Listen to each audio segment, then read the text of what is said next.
Hey guys, what is going on? So I picked up a new knife the other day. It's a Hinderer 3.5 XM-18.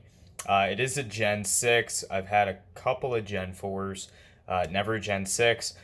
Skinny with the sheepsfoot blade. So it is my basically ideal Gen 6 package.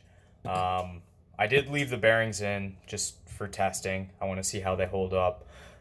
But yeah, really did not expect to get this knife. So somebody, his name is Eric B. Well, that's not his real name. That's his Instagram Instagram account name. But he sent a large variety of knives over. So I bought these two off of him.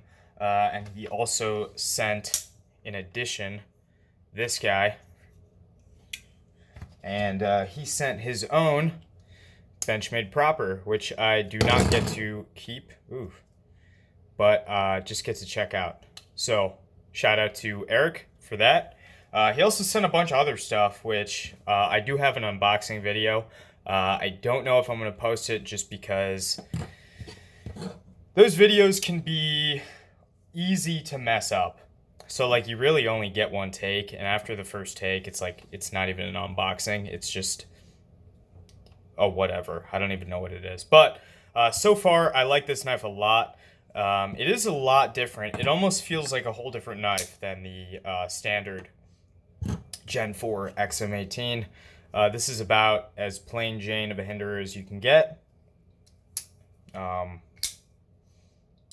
Easily one of my favorites, for sure. Love this knife.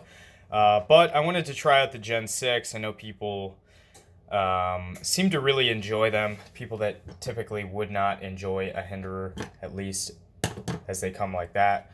But this one, there were a couple things that I was kind of wary of. Lock inserts, you guys know I don't like them. This one seems to be pretty good so far. It doesn't feel like a ZT in terms of how they do their lock inserts. So the way ZT does them, this Hinderer right here has very light lock bar tension. So extremely light.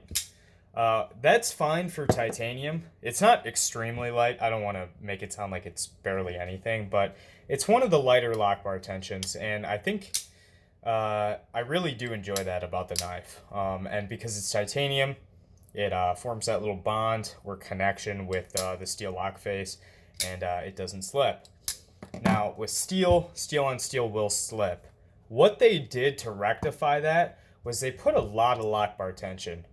So this does two things. Gives you a crazy detent, and also gives you really strong lockup. I don't know. I guess I'm going to have to test it. I don't know if this would slip if it were spine whacked or... Not that I'm spine whacking, but I just like to know. I don't know. I'm curious. I feel like you guys like to know, and that's why I make these videos, to inform people of... I mean, I think that would be quite informative if Hinderer upgraded their knife, and in turn, because of what the market demanded, the knife was less secure. Now, this is a slippy. There's always variables. I get it. But it's just something I wonder about, because I do tend to pry with my knives. I work, and I use my knives at work. So that's how I'm able to bring you such good knife content and real use reviews. So one thing I'm super excited about is this blade shape. I think it's incredibly well done. It's about as thin behind the edge as... maybe like a Spyderco Military. It's probably about 20 thousandths behind the edge. It's also quite similar in feel to this ProTech TR4. So both pretty good cutters in terms of production knives. I expect this is going to cut a lot better than this knife. This knife is extremely thick behind the edge. Not extremely, but it's overly thick, which I get why they did it. But for everyday carry, I'd love if they could maintain the same blade stock and give you a little bit, keener of an edge, or a little bit thinner of a grind, I should say. Kind of like Strider does. So Strider has a big old beefy blade, and then it comes down to a real nice thin cutting edge. And I think Microtech is like that as well. So only Microtech. So this is, I bought this off Nero Knives. He tells me he sharpened it at, I believe it's either 11 or 13 degrees per side. So it's a sub 30 degree angle. But down here, these knives are extremely thin, and they thicken up towards the tip, which you can see on my other one is much more apparent. You can see that bevel is nice and skinny down there. It's thicker towards the tip. So I am pretty excited to start carrying this guy. I think it's going to be giving a lot of companies a run for their money. I think Hinderer always provided a really high quality knife in terms of fit and finish, and overall design. A good design is a good design. It doesn't matter if the knife is $400 or $40. It doesn't matter if it's 8CR13 MOV or Maximate. I mean, a good design's a good design. Rick Hinderer knives are very well designed. That's why oftentimes you see Chris Reeve knives are very almost generic looking. They've been around forever, or not forever, about 30 years, and everybody copies them. Not everybody, but a lot of people get design cues from them.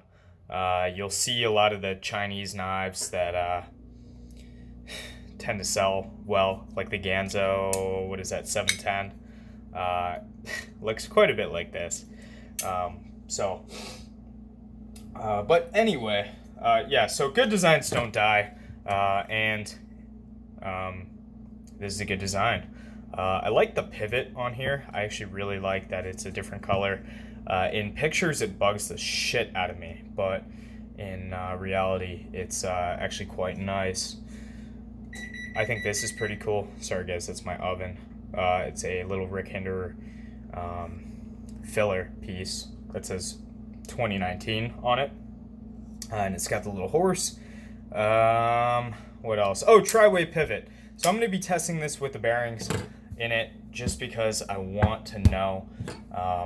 People have started advocating for bearings, ceramic bearings in hard use knives. For instance, Nero and Steve, I've had countless discussions with them. I'm going to test this knife, and if I fuck it up, I fuck it up. I should probably do it with a SOCOM rather than this, but I think, well, I'm going to save that for another video on bearings, but I'm curious, and if I do fuck them up, I throw the Teflon in there, and I'm a happy boy once again. Action on this, for you action junkies,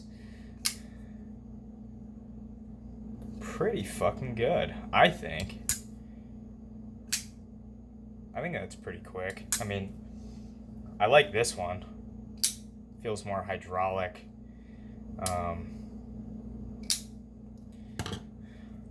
This one's a little more snappy though. That could be due to the detent, the increased lock bar tension, and I'm sure it has something to do with the tri-way pivot ball bearings.